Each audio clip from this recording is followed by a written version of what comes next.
This video shows LMU students, faculty, and staff coming out to stand with their fellow Lions after DACA was rescinded.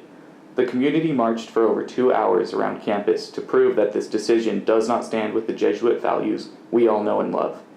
These values go beyond LMU and extend to all Jesuit campuses across the United States.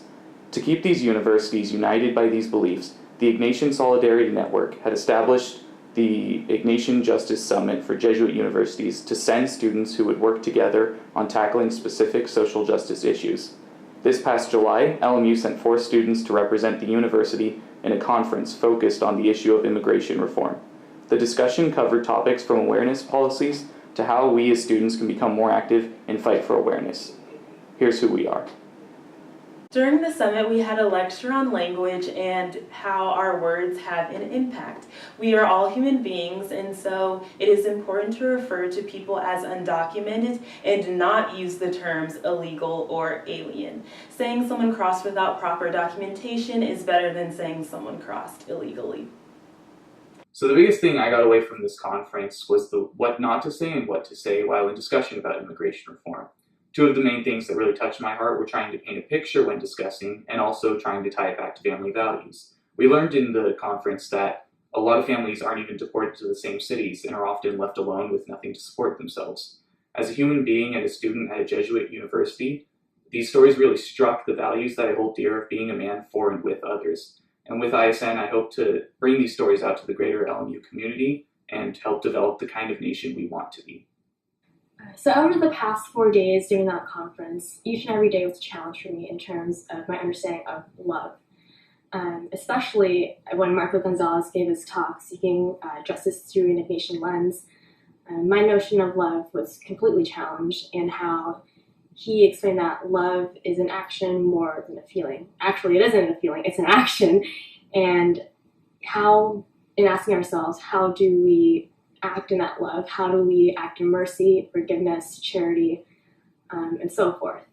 And one question that I think can challenge us all is asking ourselves, are we encountering that love, and are we sharing that love with others? The biggest thing that I took away from ISN was learning about immigration policies like DACA. Before I went to ISN, I had a very limited understanding of what DACA was, but now I know that it provides 2 things for young undocumented immigrants. It provides protection from deportation and a work permit renewable every 2 years. And I realized that 700,000 people could not only lose their jobs, but also get deported if DACA was rescinded. And so what we need to realize is that immigration policies like DACA are really important for our country, because no one group of people, no one country is good enough at everything. We all need something from everybody. And I think that the sooner that we can realize that, the sooner we can begin to work with the rest of the world rather than fight against it.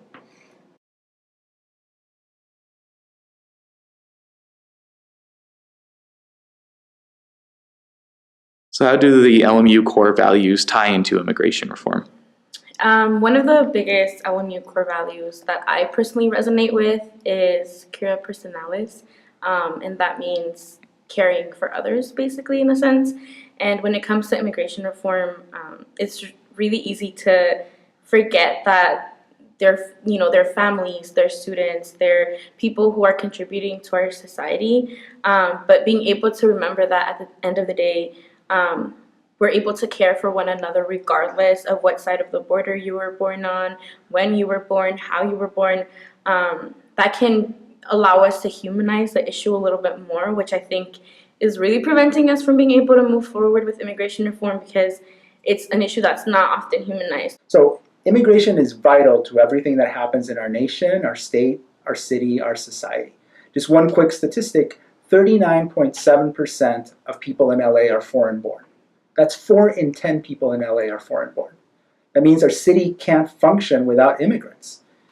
Therefore, reforming our immigration system so that there's a continuous flow of immigrants, and so that immigrants can continue to thrive here in the US, is of vital importance to our society. One of the most important values of the Hebrew tradition, which is Jesus's, and then that the Christian community continues, is hospitality and care and protection of the stranger. It is written everywhere in the scripture. It is a command from God. And so for any Jesuit institution, as we are indeed followers and companions with Christ, having that forward in our consciousness that the care and protection of the stranger is central to us makes it so that we need to be involved in anything having to do with immigrants, migrants, or refugees. One of the university's core values, in fact, the core value of Jesuit education is this concept of cura personalis, or care of the whole person. So, and we've been blessed here at LMU to have had a couple of dozen of undocumented students be here at our university on scholarship over the past couple of decades. And oftentimes these students have very special needs. It may be that they're looking to fill out their DACA paperwork, or it may be that they're looking to fill out paperwork so that they can have something called advanced parole that allows them to travel abroad. Or it may be that they're having emotional or psychological issues because of the stress that's caused by their immigration status or the immigration status of their family members. So being able to connect with these students one-on-one when they come to me, because they know that I'm one of the faculty members that works with this population of students, being able to connect with them. Basically, I'll drop anything if I'm working on something, and I'll look after the student, try to figure out if I can help them directly or if I can direct them to the right resources. So I really practice that concept of cura personalis whenever I deal with our undocumented students here on campus. I have a particular responsibility because I'm also a theologian. So I have to do two things simultaneously in relation to our undocumented students. One is, as a faculty member, to teach the Christian tradition and the ethics of the tradition to our entire student body so that we know the why of why we must care for the undocumented and for any vulnerable person that is in our midst.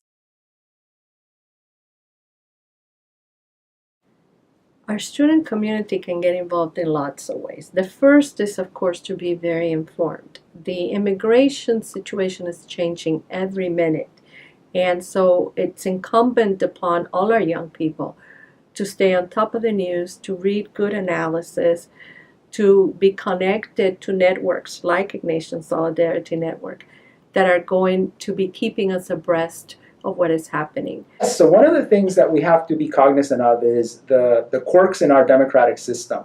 So we can have a bill in the House of Representatives that actually has majority support. But unless the Speaker of the House decides that he or she wants to bring it up for a vote, that bill can be stuck without ever being acted on.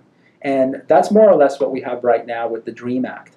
If the DREAM Act were to come up for a vote today, it would pass. It's got enough Republican votes, and it certainly has enough Democratic votes to pass. But the leadership of the Republican Party in the House, in other words, Paul Ryan, has yet to make the decision to allow the bill to come up for a vote. So what we really need to do is we need to encourage Paul Ryan. In fact, you could say we need to pressure Paul Ryan to let the democratic system take its course. Just allow the legislation to come up for a vote. I really hope that students are able to push past the uncomfortability of being in situations that are unknown or that are different. Specifically talking about, being able to attend other club meetings, other organizations meetings, being able to go, as a Latina to BSU or to Hantao or to, other cultural orgs to learn more about their culture and their experiences and their stories. And it's uncomfortable at first, being, the different one in the room or being the one that is new or being the one that doesn't know anyone.